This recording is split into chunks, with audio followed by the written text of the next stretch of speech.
యేసుక్రీస్తు ప్రభువారు సిలువలో పలికిన 7 మాటలు ఈ యొక్క వీడియో ద్వారా మీరు తెలుసుకొని ఆశీర్వదింపబడండి.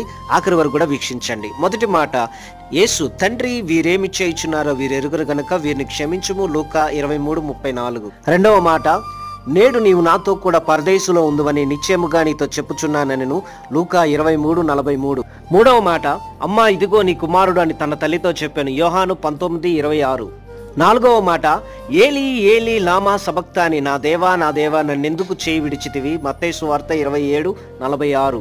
ఐదవ మాట, యేసు లేఖనం నెరవేరినట్లు నేను దప్పికొనుచున్నానెను, యోహాను 19:28. ఆరవ మాట, యేసు సమాప్తమైనది చెప్పి తల వంచి ఆత్మను అప్పగించెను, యోహాను 19:30. ఏడవ మాట, తండ్రి నీ చేతికి నా ఆత్మను అప్పగించుకొనుచున్నానెను, లూకా 23:46. యేసు ప్రభువారు సిలువలో పలికిన 7 మాటల్లో మీకు ఏది ఇష్టమో కామెంట్లో తెలియపరచండి.